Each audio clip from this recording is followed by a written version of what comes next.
ค่อยเสือครบถึงฝ่ายน้ำเงินขุนเข่าไม่มีตาเพชรอาคุณ14 มนุษย์ขุนเข่าไม่มีตาและเชิญท่านดร.ยุทธชัยสุโกศิษฐ์ครับยศชันครับท่านดร.ครับเจ้าของค่ายยุทธชัยสุดท้ายคู่มวยคู่นี้สุดยอดของการจัดเตรียมเวทีขับกำลังทำสนุกประกบคู่มวยสุดยอดเลยปี69เราจะมีเวลาที่จะดูแลกันอีกกับสุขภาพเวลาขณะนี้6 ทุ่มก็มี4 นาที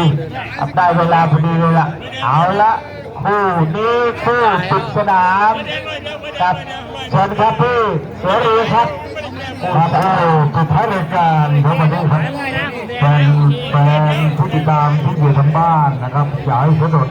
แล้วก็พี่น้องชาวจังหวัดเลยอาจจะเป็นคนรักยิ่งนะครับเป็นคู่ปิดท้ายรายการเราชมมาหลากหลายอรรถรสสิ่งดีๆก็ต้องให้ท่านกลับไปฝันดี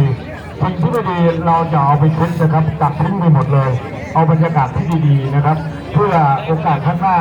ปีหน้าครั้งต่อไปเราจะได้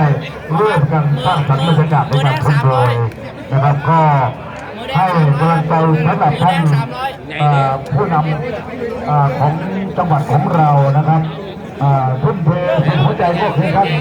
ดร.ยุทธชัยสุโกศิษฐ์นะครับ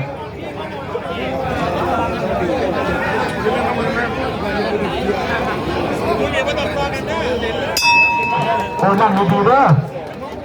คุณฟ้าคุณตายเบิ่งเราเด้อเดี๋ยวเราเข้าไปเด้อ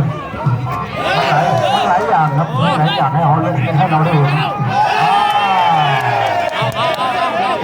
นี่คู่นี้เป็นคู่ไฮไลท์คู่รายการมาใหญ่เกิดเป็นมวยใหม่เรื่องของดักใส่กันเลยมาครับมาพี่อาก้อนคือเสด็จ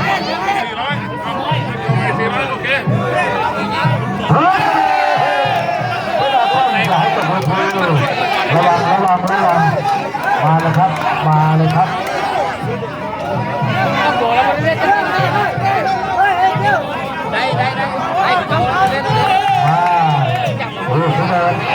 ยาวใจเวท60 กิโล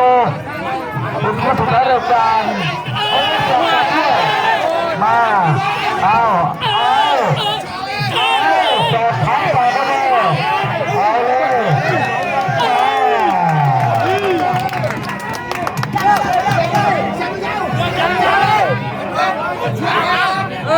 วัดมีเบาได้โคตรใส่ในยกแรกคนอื่น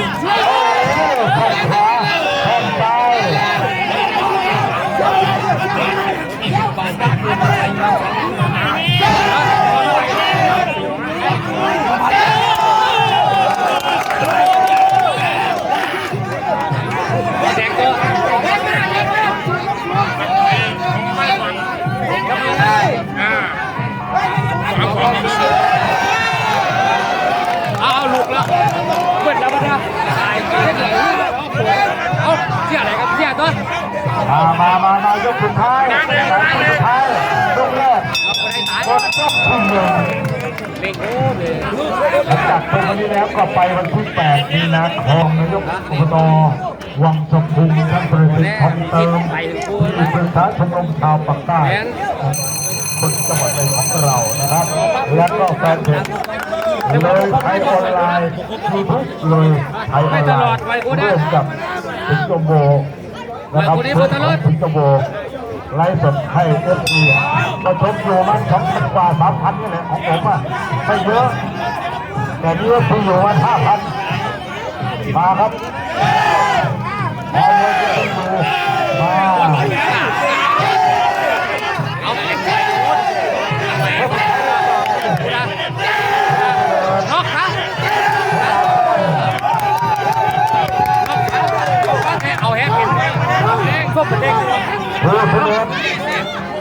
หลังจาก ครับค่ายมาเด็กแชมป์แล้วแบบมาครับ เบิดว่าโอ้มือเข่าเมื่อกี้นี่เป็น เว ยังไง ดาก้อนเวดาก้อนรู้เสด็จเตะขวาเวดาก้อนเตะขวาขึ้นมานี่เขาเรียกว่าเป็นมวยกันมันเลยนะครับมาเป็นผู้บริการอาณาพุทธสักครู่มาเลยมาปลาเนื้อทองเอาเพื่อตีเพื่อยังมีสุดท้ายเพื่อจะไม่เว้น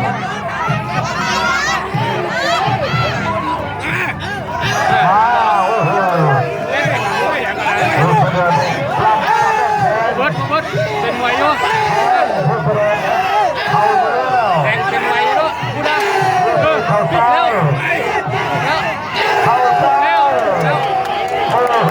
เป็นเรื่องแต่ละดอกนี่ทางพิธีกรนี่เลือกผันเลยครับเลือกซ้าย ครับสุขน้ำ ให้อาจารย์ดู โอ้ติดท็อปลงกันนะครับเนาะ มาเพื่อ มันลุกไป มา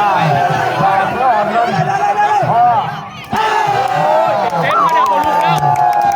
ลุกแล้วมาเด้อไม่ถ่ายไปห้องมาเด้อ ผู้การพลังผู้หลวงผู้ปิดสนามแต่จัดหนักอ่ะคู่สุดท้าย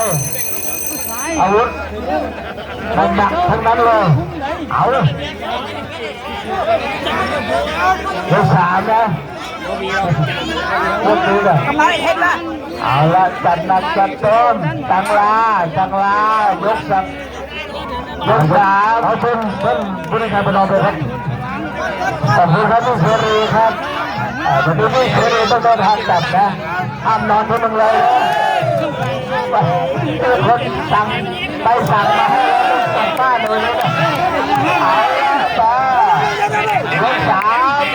เพิ่มหรือเปล่าเขาท่าหรือเปล่าเนี่ยดูจากการทำวุ้นเนี่ย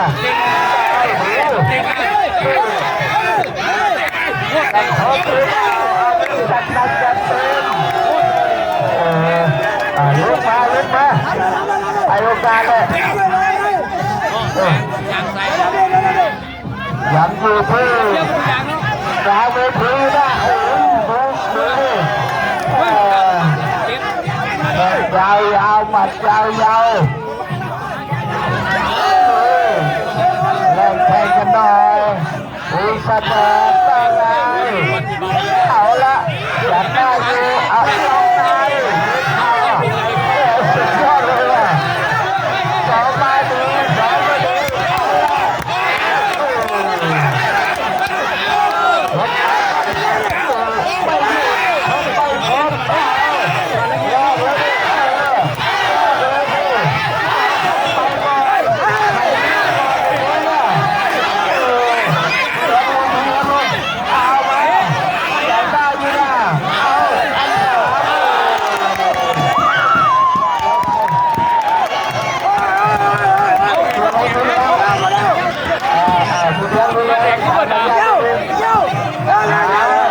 ไอโอกาสนะมา